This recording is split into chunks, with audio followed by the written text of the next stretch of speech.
hein.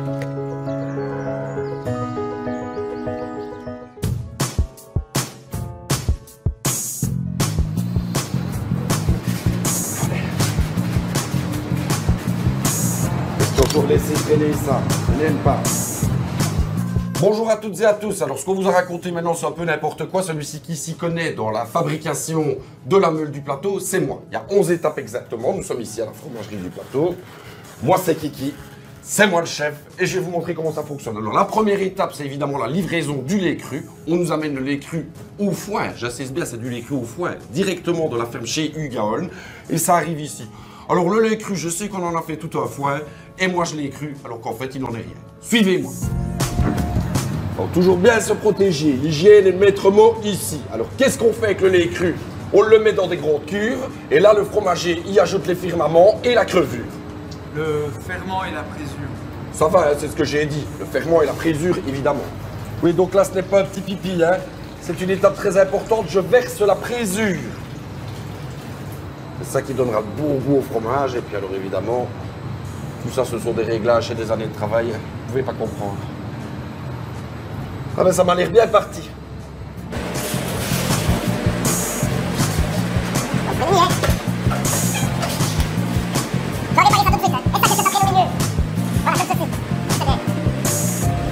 Tu fais bien le lait là, c'est important hein.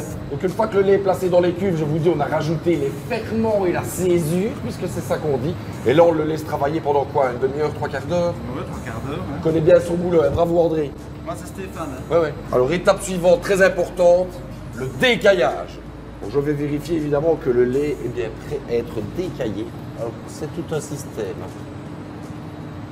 Oui, là, on le voit, hein. On pourrait presque faire des yaourts. Mais ici, on fait des meules. Bon, André, tu me décailles tout ça, je n'ai pas le temps. Stéphane. Oui, Stéphane, ouais, bon, ça va, allez. Oui, l'étape après, c'est le chauffage du lait caillé. Forcément, il fait un peu froid, donc le lait s'est mis à cailler. Donc il faut le réchauffer. Et donc on le réchauffe à 50 degrés. Là, c'est carrément canicule. Alors, une étape que j'aime beaucoup, c'est comment est-ce qu'on fait passer le lait caillé de là à là. Donc après, il faut le mouler, évidemment. Bon, alors c'est tout un ingénieux système de tuyaux, hein. Voilà que vous voyez là, système unique en Belgique, c'est du moulage sous vide qu'on appelle ça. Hop, le fromage est là en haut, il descend bien bas dans les moules et regardez comme par magie, 2 belles meules bien moulées. Ça va, tu ne vas pas me regarder toute la journée non plus, hein. Il me colle tout le temps, c'est terrible. Ah, regarde-moi ça. Franchement, ça m'émeule. Étape suivante, le pressage et l'égouttage. Mon petit péché mignon, j'adore. Je récupère le fromage fraîchement moulé. Je mets un couvercle, évidemment. Pour bien le protéger, je le place ici. Bon, la presse approche et on ne voit rien. Ah, tu vois, ils sont tous, tu te dis, le couvercle est mal mis, tout ça va être pressé. J'ai autant dire pressé. Et égoutté. Le but étant de faire sortir tout le liquide excédentaire. Voilà. On va les laisser se débrouiller tout seul, hein. Quand on égoutte, vaut mieux être tout seul, hein. Pas de témoin.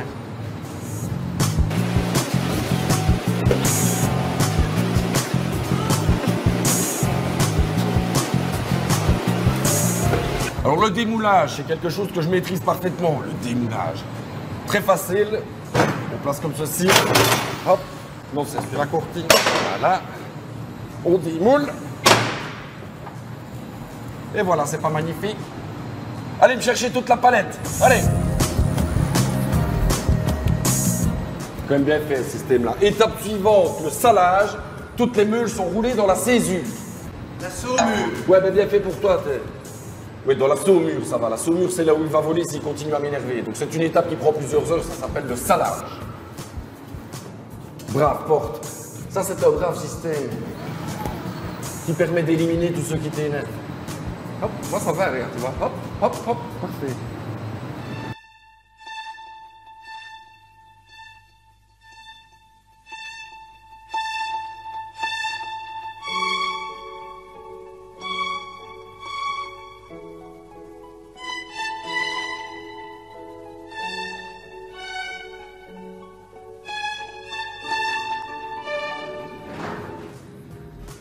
Il gâche tout mon ralenti, j'en étais sûr.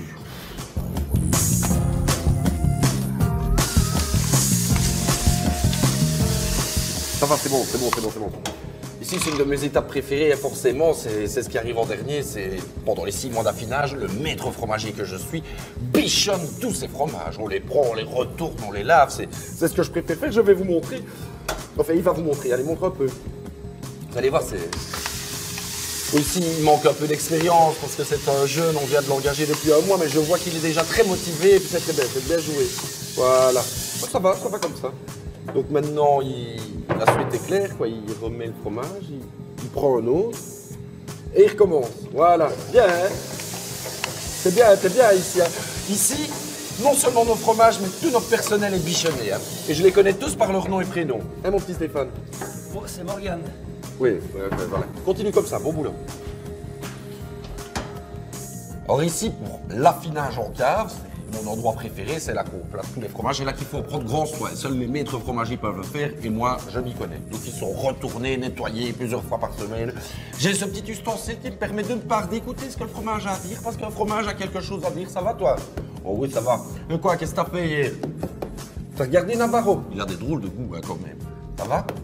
Là, je peux vous dire qu'il y aura un petit trou là, un petit là et un plus gros là. Mais rien de grave, tout c'est normal. Après, il faut carotter. Alors, je te montre comment on carotte. Hein. Hop, on pousse jusqu'au bout, on tourne et on retire. Et là, il faut écouter ce que le fromage a à vous raconter. Regardez, voilà. On vérifie la texture, l'odeur. On goûte pas trop, hein, parce qu'après, il faut le remettre. Regardez comme ça, hop. Hop, voilà, on éteint la pâte. Ni vu ni connu, personne n'en saura jamais rien. Et on vérifie, et on traite les fromages comme tes propres enfants. Ça va les gars? Tu vas bien toi? Oui, il va bien lui. Et toi, ça va? Un peu froid. Ben oui, mais c'est pareil pour tout le monde, hein, gros. Allez, on y va. Et voilà, la visite est terminée. La fabrication de la meule du plateau n'a plus aucun secret pour vous. Vous savez, une fois qu'il a été affiné pendant 6 mois, seul le maître fromager décide s'il est arrivé à maturité pour être envoyé chez les crémiers, les fromagers, etc. Ou tout simplement pour être découpé en petits dés pour en faire un apéro que je vous propose maintenant de prendre tous ensemble. On va déguster cette délicieuse meule du plateau. Apéro évidemment auquel mon collègue René ne sera pas convié. Il a été puni, il m'a fait chier pendant toute la visite, il n'aura rien. On se retrouve tout de suite, excellente dégustation. Ciao René. Fais-moi le malin, hein, comme ça.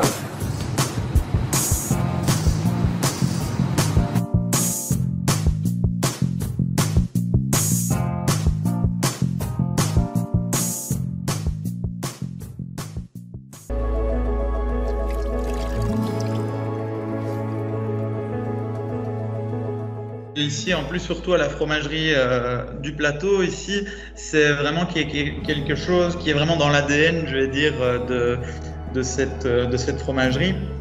Parce que c'est vraiment la volonté de faire un produit qui est un produit vraiment haut de gamme, mais qui est aussi un produit qui se veut vraiment durable, équitable, et donc en faisant vraiment des partenariats avec les agriculteurs qui produisent le lait pour nous. Donc pour le moment, il y a 2 agriculteurs qui produisent du lait de foin. Donc il y a des accords qui ont été faits entre la fromagerie et les agriculteurs pour qu'ils produisent ce lait de foin.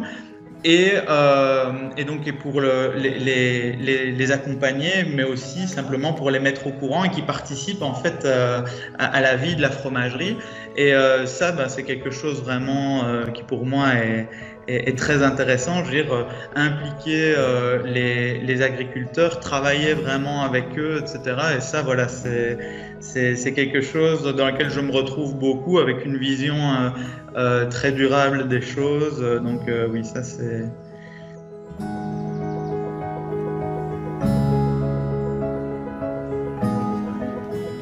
Au niveau de Jean Blou, moi j'étais dans une option, donc sciences agronomiques. Et là, en sciences agronomiques, souvent c'est un secteur qui paye moins parce que ils travaillent plus soit avec des ASBL, etc. Donc c'est souvent ce qui ressort des études, des salaires, c'est que là, voilà, ça paye un petit peu moins. Mais là, ici, du coup, oui, le salaire par rapport à ces gens-là est beaucoup plus intéressant quand on travaille pour l'agroalimentaire.